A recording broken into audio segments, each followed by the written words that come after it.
ওয়ামান ইয়াত্তাকিল্লাহ ইয়াজআল লাহু মাখরাজা ওয়া ইয়ারযুকহু মিন হাইথু লা ইয়াহতাসিব ওয়ালাউ আন্না আহলাল কুরআ আমানু ওয়াত্তাকাউ লাফাতাহনা আলাইহিম বারাকাতিম মিনাস সামাই ওয়াল আরদ।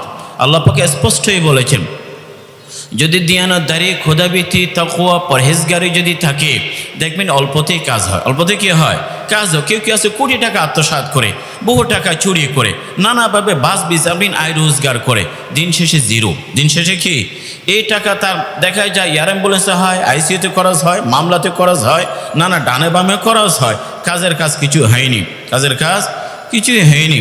এই জন্য আল্লাহ পাক বলেন, যদি বরকত চাও আমানু ওয়াত্তাকু। রাসূলুল্লাহ সাল্লাল্লাহু আলাইহি ওয়াসাল্লাম বলেন, নির্দিষ্ট কিছু সময়ের মধ্যে আল্লাহ পাক বেশি বরকত রেখেছেন, বেশি বরকত রেখেছেন।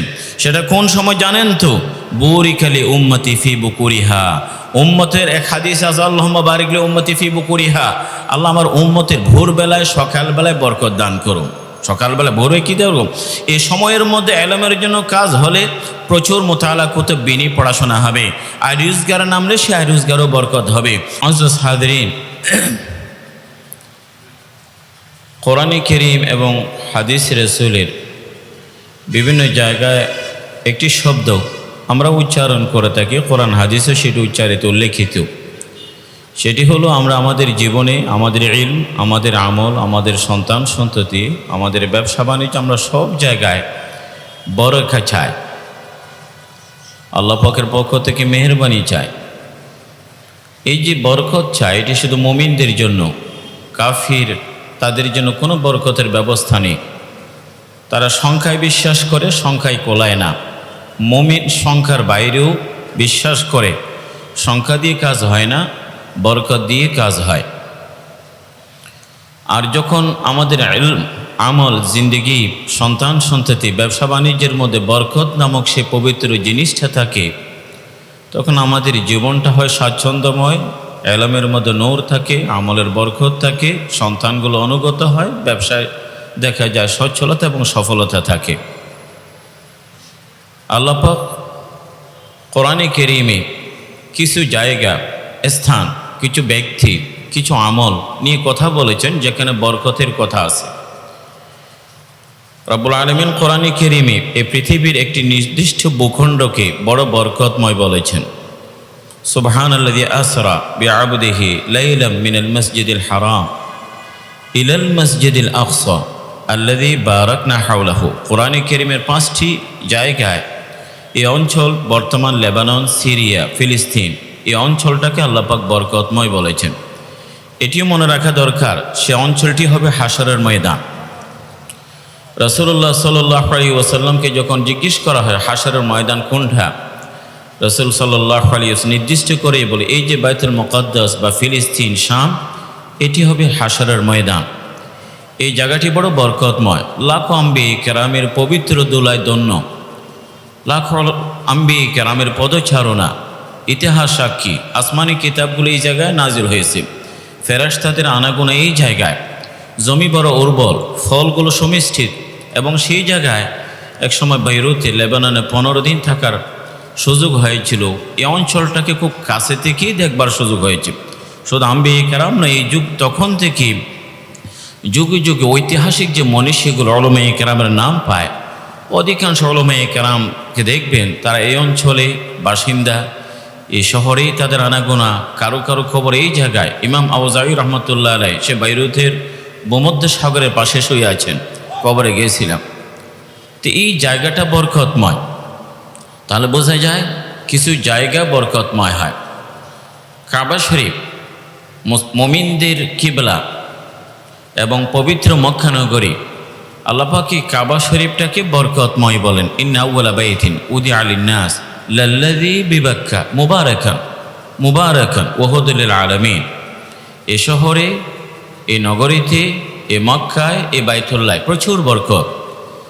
এটি বুঝতে পারছেন যে জায়গায় সূর্য রোদ ঝরায়, যে আগুন ঝরে, যে জায়গায় চাষাবাদ হয় না, সবুজের চিহ্ন নেই, এমন একটি জায়গা সারা পৃথিবীর ফলমূলগুলো পুরো বছর জুড়েই পাওয়া যায়। এটি বরকত।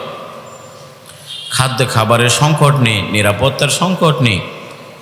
এবং এই যে বরকত বোঝায় যায়, উলামায়ে কেরাম কে উদাহরণ দিয়ে বলেন, কাবা শরীফ এই যেন মায়ের গর্বের মতো। মায়ের গর্ব ছোট বাচ্চা, এটিও গর্ব। বাচ্চা বড় হলে সে গর্বেই থাকে, এটা বড় হয়। আজ থেকে 1000 বছর আগে হাজিদের সংখ্যা হয়তো বড় জোর 5-10 হাজার। তখন যেমন হাজিরা হজ করেছে, আজ সে হাজিদের সংখ্যা 70 লাখ। 70 লাখ, হয়তো কিয়ামতের আগে সংখ্যা আরও বাড়বে। যতই বাড়ুক বরকতময়, যতই আসুক এটিকে ধারণ করবে, কারণ এটি আল্লাহ পাক বলেছেন মুবারাকান, এটি মুবারাকান, বরকতময়। আল্লাহ পাক কোরআনে কারীমকে বরকতময় বলেছেন, হাদা কিতাব আনজালনাহু মুবারাক, মুবারক। এই জন্য কোরআনে কারীম যিনি নাজিল করেন রব্বুল আলামিন, আল্লাহ পাক নিজেকে বরকতময় সত্তা হিসেবে বলেছেন। কোরআনে কারীমে আল্লাহ পাক ইরশাদ করেন, তাবারাকাল্লাযী নাযালাল ফুরকান আলা আবদিহি লিয়াকুনা লিল আলামিন নাযীরা। মহান সত্তা তাবারাকাল্লাযী বিয়াদিহিল মুলক। আল্লাহ পাক নিজেকে তাবারাক ইসমু রাব্বিকা যিল জালাল ওয়াল ইকরাম, বরকতময়। যে রাতে নাজিল হলো সেটি বরকতময়। ইন্না আনজালনাহু ফি লাইলাতিন মুবারাকা। কাজে আমরা যদি চাই আমাদের জীবনে ইলমে, আমলে, সন্তান সন্ততির, ব্যবসা বাণিজ্যে নিঃসন্দেহে সে বরকত কোরআনের হাত ধরেই পেতে হবে। ব্যবসায় কোরআন নেই, বরকত নেই। সন্তানের মাঝে কোরআন নেই, বরকত নেই। ইলম, আমলে ইলম আছে, কোরআনের ইলম নেই, সে ইলমে বরকত নেই। যদি আমরা চাই আমাদের এই জীবনের সব ক্ষেত্রে বরকত নেমে আসুক, সেটি কোরআনে কারীমের মাধ্যমেই পেতে হবে, অর্জন করতে হবে। আল্লাহ পাক কিছু নির্দিষ্ট বৃক্ষকে, যেমন অলিভ আমরা বলি যে জৈতুন গাছ, এটিকে আল্লাহ পাক শাজারাতে মুবারাকা বলেছেন, বরকতময় বৃক্ষ। এই জন্য এই জৈতুন, এই গাছের নামে আল্লাহ পাক শপথ করেন, ওয়াত্তিন ওয়া জৈতুন ইন্নাল্লাহা আযীম ওয়া লা ইয়াহলিফু ইল্লা বিল আযীম। আল্লাহ পাক বরকতময় সত্তা, আল্লাহ পাক মহান, মহান কিছু নিয়ে শপথ করেন, এটিকে বরকতময় বলেছেন। আজকাল সেই জৈতুন, জৈতুনের তেল, এটি নিয়ে আমরা ফজিলত উপকারিতার কথা বলতে আসিনি। তবে কিছু নির্দিষ্ট বৃক্ষ আল্লাহ পাক কি বলেছেন, বরকতময় বলেছেন, উপকারিতার কথা উলামায়ে কেরাম বলেছেন। রব্বুল আলামিন কোরআনে কারীমে কিছু জায়গা, মাশায়ের মুকদ্দাসা, এগুলোর ফজিলত এবং মর্যাদার কথা বলেছেন, শপথ করেই বলেছেন, ওয়ামান ইউআযিম শাআইরাল্লাহ ফাইন্নাহা মিন তাকওয়াল কুলুব। এই যে তুর সিনিন, সাইনা, যে শহরগুলোর নাম পাওয়া যায় কোরআনে কারীমে, সে বরকতের ইতিহাস দীর্ঘ। মুআজ্জাজ সাধারণ কিছু আমল আছে বরকতময়, যদিও সব আমলগুলো আল্লাহ পাকের কাছে গুরুত্বপূর্ণ, তবে কিছু আমলের নগদ ফায়দা পাওয়া যায়।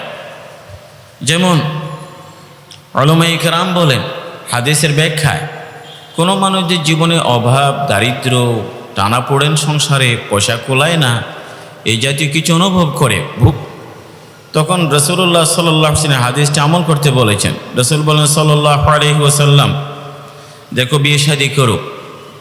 রাসূল বলেছেন সাল্লাল্লাহু আলাইহি ওয়াসাল্লাম, হজ উমরা করো, কারণ হজ এবং উমরা বাইতুল্লাহ জিয়ারতের মাধ্যমে দারিদ্র, অভাব দূরীভূত হয়, কারণ এই জায়গায় বরকত রেখেছে। এবং কোরআনে কারীমে সে বরকতের মূল উৎসটা, মূল কারণটা, যে আয়াতটি আপনাদের সামনে তেলাওয়াত করেছি, ওয়ালাউ আন্না আহলাল কুরআ আমানু ওয়াত্তাকাউ লাফাতাহনা আলাইহিম বারাকাতিম মিনাস সামাওয়াল আরদ। রব্বুল আলামিন বলেছে ঈমান এবং তাকওয়া। কোথাও কোথাও ইস্তিগফার ও ইস্তিগফারের কথা। এই আমলগুলো যদি আমাদের মধ্যে থাকে, তাহলে সব জায়গায় বরকতের জয়গান, বরকতের ছড়াছড়ি। কাজে সে বরকতটাকে বুঝতেই হবে। বরকত কি শব্দটা অনেক শুনেছি, মূলত যদি বরকত থাকে সংখ্যায় কম, কিন্তু আল্লাহ পাকে কম সংখ্যা দিয়ে এত বেশি কাজ আদায় করে নেন, এত বেশি কাজ আদায় হয় যেটি বেশি সংখ্যা দিয়েও হয় না। দেখবেন কারো বয়স 20 বা 30, কিন্তু এমন কিছু কাজ আলহামদুলিল্লাহ আল্লাহ পাক তার মাধ্যমে আদায় করে নিয়েছেন, যেটি 100 বছরও কল্পনা করা যায় না। কারো আছে বেতন হয়তো 8-10 হাজার টাকা, ঋণ নেই, দেনা পাওনা নেই, কারো চাওয়া পাওয়া নেই, এটি তার সংসার চলে, প্রত্যেকের মুখে হাসি আছে। আর কারো আছে কোটি টাকা আয় করে, কিন্তু ঋণই জর্জরিত, নানা রোগে আক্রান্ত, বহু ধরনের পেরেশানি, ফোনটাও রিসিভ করতে পারে না। তাহলে বোঝা যায় বরকত থাকলে কম বেশি হয়, কমের মধ্যেও হয়ে যায়, সেরে যায়। আর বরকত না থাকলে বেশি দিয়েও হয় না। কারো দেখবেন ইলম প্রচুর, কিন্তু সে ইলমে বরকত নেই। এলম তাকে মসজিদও নেয় না, এলম তাকে শেষ রাতের তাকে সজাগ করে না, এলম তাকে কোরআনের সাথে সম্পর্ক তৈরি করে না, এলমের নূর নেই। আর কিছু মানুষের মধ্যে এমন বরকত আছে এলম। হযরত শাইখুন রহমতুল্লাহ আলাইহি, শাইখুল হাদিস শাইখুন রহমতুল্লাহ আলাইহি, ওনার সওয়ানের জীবন বৃত্তান্তে লেখা আছে আল্লাহ পাক ওনার এলমের মধ্যে এমন বরকত দিয়েছেন, যিনি একবারও সবক পড়েছেন শাইখুন রহমতুল্লাহ আলাইহি মৃত্যু পর্যন্ত কোনো না কোনো এলমের খেদমতের মধ্যেই ছিলেন। এলমের কারণ এমনও আছে, কেউ আছে 20 বছর শিক্ষকতা করলো, কিন্তু তার ছাত্রদের মাঝে দ্বীনের জন্য কবুল করছেন সংখ্যা খুবই কম, হাতে গোনা। আর কিছু মানুষ হয়তো অত বেশি লম্বা সময় শিক্ষকতা করেননি, কিন্তু তার সব ছাত্র দ্বীনের কোনো না কোনো গুরুত্বপূর্ণ খেদমত আঞ্জাম দিয়ে যাচ্ছে। সারা বিশ্বে যদি আজকের দ্বীনের এলমের খেদমতের কথা বলি, হাদিসের খেদমতের কথা বললে শেখ হযরত আনোয়ার শাহ কাশ্মীর রহমতুল্লাহ নাম শীর্ষে আসবে। সারা বিশ্বে দাওয়াত ও তাবলীগের মেহনতের কথা বললে ইলিয়াস সাহেব রহমতুল্লাহ নাম আসবে। আর খানকার জন্য যদি বলি 1000 বছরের কিংবদন্তি যদি নাম বলা হয় হযরত আশরাফ আলী থানভী রহমতুল্লাহ আলাইহির নাম আসবে। যদি এই যে যারা নক্ষত্র এক এক জায়গায়, সূর্য সন্তান দেওবনের, এরা প্রত্যেকেই হযরত শাইখুন রহমতুল্লাহ আলাইহির ছাত্র। কেমন উস্তাদ হবে যার এক এক ছাত্র শুধু প্রতিষ্ঠান নয়, শুধু ব্যক্তিত্ব নয়, সারা পৃথিবীর কোন একটা বিশাল দিক আলোকিত করেছেন।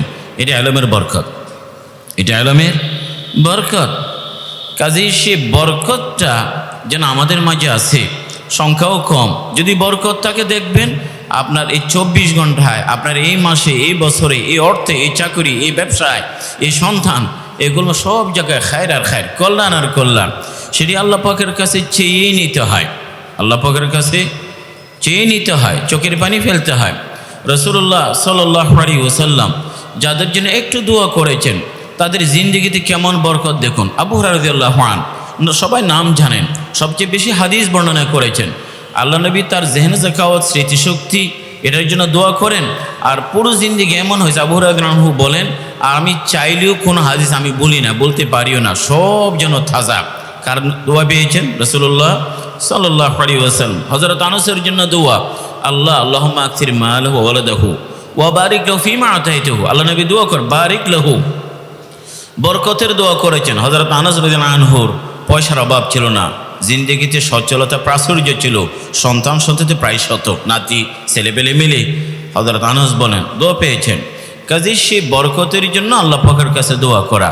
রাসূলুল্লাহ সাল্লাল্লাহু আলাইহি ওয়াসাল্লাম আমাদের পুরো 24 ঘন্টার দেখেন জীবনের রুটিনটা, সেই জায়গায় আমরা যে কাজগুলো করে রাসূলুল্লাহ সাল্লাল্লাহু আলাইহি ওয়াসাল্লাম আমাদেরকে বরকতের কথা স্মরণ করে দিয়েছেন, বরকতের কথা স্মরণ করে দিয়েছেন। যদি রিজিকের মধ্যে বরকত থাকে, বাহ্যত মনে হবে 3 জনের জন্য যথেষ্ট না, কিন্তু বরকত এসে গেলে এটি 100 জন 1000 জন খেতে পারে। হাদিস শরীফে হযরত আবু হুরায়রা বলেন, একদিন আমি ক্ষুধার্ত এশার পরেই বসে আছি, মনে করলাম রাস্তায় বসে থাকলে কেউ না কেউ খাবারের জন্য তো ডেকে নেবে। হযরত আবু বকর রাদিয়াল্লাহু আনহু দেখলেন, তবে আমার খিদে অভাবের কথা বুঝতে পারেনি, ডাকেন নেই। হযরত ওমর দেখলেন খিদে অভাবের কথা বুঝতে পারেন না, ডাকেন নেই। রাসূলুল্লাহ সাল্লাল্লাহু আলাইহি ওয়াসাল্লাম বলেন, আশা আবু হুরায়রা বুঝতে পেরেছি তুমি কে আছো, ক্ষুধার্ত আছো। গড়ে নিয়ে দেখি 1 বাটি মাত্র দুধ। বলেন আবু হুরায়রা, হযরত আবু হুরায়রা বলেন, হয়তো আল্লাহ নবী একটু খাবেন, আমাকে একটু অল্প করে দেবেন। কিন্তু হযরত আবু হুরায়রা বলেন, আমাকে রাসূলুল্লাহ সাল্লাল্লাহু আলাইহি ওয়াসাল্লাম বলেন, আসহাবুস সুফা যত আছে তারা প্রায় 70 জন, কয়জন? সবাইকে ডেকে নিয়ে একজন না। তিনি চিন্তায় পড়ে গেলেন, 1 বাটি 70 জন, নবীর কথা, সবাইকে ডেকে নিয়ে আসছেন এবং প্রত্যেকেই বললেন যে খাও, বিসমিল্লাহ ওয়া আলা বারাকাতিল্লাহ, বিসমিল্লাহ বলে খাও। শুরু করলেন। 70 জন পরিতৃপ্ত হবার পরে আবু হুরায়রাকে বলেন, তুমি খাও। বলেন খাইলাম। বলে আরও খাও, আরও খাইলাম, আর হয় না। আর এরপর রাসূলুল্লাহ সাল্লাল্লাহু আলাইহি ওয়াসাল্লাম পান করলেন। এটি বারাকা, এটি কি বারাকা। পানির সংকট, অল্প পানি। তাহলে রাসূলুল্লাহ সাল্লাল্লাহু আলাইহি ওয়াসাল্লামের কাছে এসে বলেন, ইয়া রাসূলুল্লাহ উযুর পানি নেই। বলেন সবাইকে ডেকে নিয়ে আস, অল্প পানি। আল্লাহ নবী পাতিলে এই যে হাত রাখলেন, যেন আঙ্গুলগুলো, নবীর এই মোবারক হাতের আঙ্গুলগুলো যেন ঝর্ণার মতো হয়ে গেল। সাহাবী বলেন, ইয়ানবু মিন আসহাবিহি, দেখলেন নবীর আঙ্গুলের ফাঁক দিয়ে যেন পানির ফোয়ারা বয়ে যাচ্ছে, পানি বের হচ্ছে। প্রত্যেকে ওযু করলো। হযরত জাবেরের ঘরে খাবার আয়োজন, রান্না করেছেন নবীর জন্য। এই যে গজওয়াতুল আহজাব, খন্দকের সময়, জাবের, ইয়া রাসূলুল্লাহ 6-7 জনের জন্য হবে। রাসূল বলেন, সবাই খাবে, 1000 খানে, 1400 কেউ বলেছেন। সবাই খেলেন, কিন্তু কয়জনের খাবার ছিল?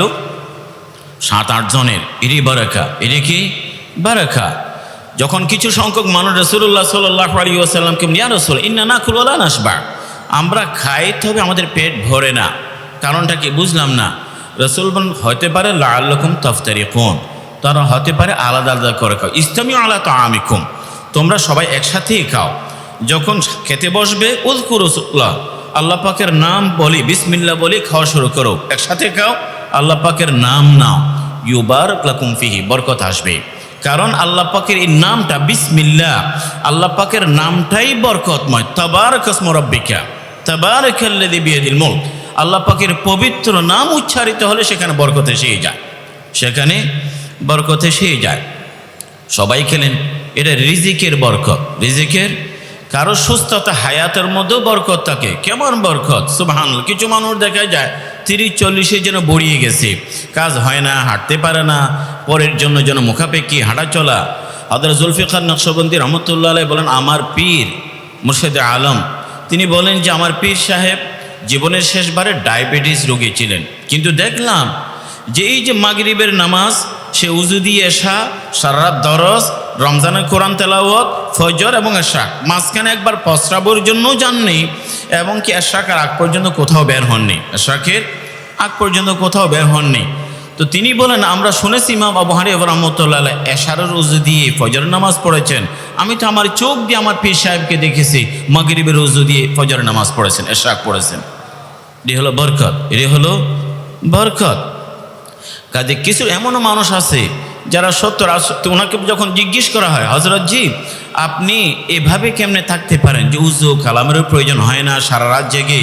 তিনি বলেন লাইলাতুল কদরে তোমরা তো নানা বিষয়ে দোয়া করো, আমি আল্লাহ পাকের কাছে দোয়া করছি রব্বুল আলামিন জীবনের শেষ মুহূর্ত পর্যন্ত আমার জিন্দেগিতে যেন বরকত থাকে, শেষ মুহূর্ত পর্যন্ত আমার দৈনন্দিন জীবনের স্বাভাবিক কার্যক্রম সম্পাদনের জন্য পরের মুখাপেক্ষী না হই, পরে কি না হই, মুখাপেক্ষী না হই।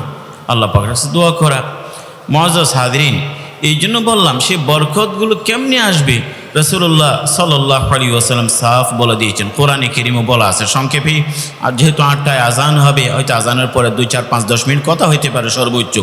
এই জন্য আমরা ওই যে আমলগুলো করবার চেষ্টা করি, যে আমলগুলো করলে পরে আমাদের সব জায়গায় বরকত আসবে, বরকত আসবে, পেরেশানি থাকবে না। অর্থ সম্পদ নিয়ে, জীবিকা নিয়ে, চাকরি নিয়ে, সন্তান সন্ততি নিয়ে আর কোনো পেরেশানি থাকবে না। দেখুন তো কারো 2-4 সন্তান, প্রত্যেকটা মানুষ হয়েছে, আরও কাছে 8-10 জন সন্তান, কোনোটাই কি হয়নি, মানুষ হয়নি। এই জন্য সব জায়গায় আল্লাহ পাকের কাছে দোয়া করবেন। রাসূল যখন আনসারীর জন্য দোয়া করেন, শুধু তার জন্য দোয়া করেননি, এটিও দোয়া করেন আল্লাহ তার সন্তানের মাঝেও বরকত দান করুন, সন্তানের মাঝেও। কোনো সাহাবী যখন ব্যবসায় যায়, উরওয়া ইবনে আবিল জুরদ আল বারিকি রাদিয়াল্লাহু আনহু, আল্লাহ নবী দোয়া করেন তার জন্য, আল্লাহুম্মা বারিক লাহু ফি সাফকাতি ইয়ামিনিহি। এমন দোয়া পেয়ে গেছে, সাহাবী বলেন আমি মাটিতে হাত রাখলে সেটার জন্য সোনা হয়ে যায়। কি হয়ে যায়? সোনা হয়ে যায়, বরকত। কেন দোয়া পেয়ে গেছেন?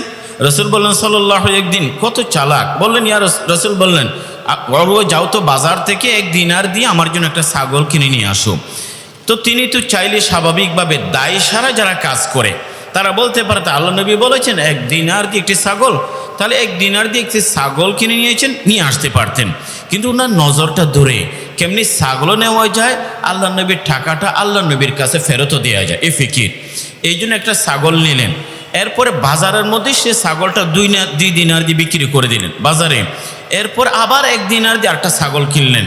তখন রাসূলের কাছে এসে বলেন ইয়া রাসূলুল্লাহ হাদা দিনারুক ওয়া হাদি শাতুক, এটা আপনার টাকা, এটা আপনার ছাগল, এটা আপনার কি ছাগল। টাকাও আসছে, কিও আসছে, ছাগলও আসছে।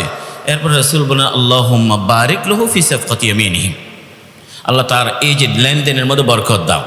এই জন্য হাদিস শরীফে আছে, যদি উরওয়া ইবনে আবিল জুরদ আল বারিকি তিনি যখন লাউলামাসাত তুরাব দারাবে হাফিহি, যদি একটি মাটিও কিনে স্পর্শ করে তাতেও তার লাভ হয়ে যায়, লাভ হয়ে যায়, বরকত। তো সে বরকতগুলো কীভাবে আসবে? মুআজ্জাজ হাদিরিন, প্রথম কাজ হলো ওয়ামান ইয়াত্তাকিল্লাহ ইয়াজআল লাহু মাখরাজা ওয়া ইয়ারযুকহু মিন হাইথু লা ইয়াহতাসিব ওয়ালাউ আন্না আহলাল কুরআ আমানু ওয়াত্তাকাউ লাফাতাহনা আলাইহিম বারাকাতিম মিনাস সামাই ওয়াল আরদ। আল্লাহ পাক স্পষ্টই বলেছেন যদি দিয়ানতদারি, খোদাভীতি, তাকওয়া, পরহেজগারি যদি থাকে, দেখবেন অল্পতেই কাজ হয়। অল্পতে কি হয়? কাজ হয়। কেউ কেউ আছে কোটি টাকা আত্মসাৎ করে, বহু টাকা চুরি করে, নানাভাবে বাস বিচারবিন আয় রোজগার করে, দিন শেষে জিরো। দিন শেষে কি এই টাকা তার দেখা যায় এয়ার অ্যাম্বুলেন্সে হয়, আইসিইউতে খরচ হয়, মামলাতে খরচ হয়, নানা ডানে বামে খরচ হয়, কাজের কাজ কিছু হয়নি, কাজের কাজ কিছুই হয়নি। এই জন্য আল্লাহ পাক বলেন, যদি বরকত চাও আমানো ওয়াত্তাকও, আমানো। তাহলে এই আয়াত এটিও প্রমাণ করে বরকত শুধুমাত্র মুমিনদের জন্য। আমানো, কাফেরদের জন্য কোনো বরকত আছে? কাফেরদের জন্য কোনো কি নাই, বরকত নাই। এটি শুধুমাত্র মুমিনদের জন্য।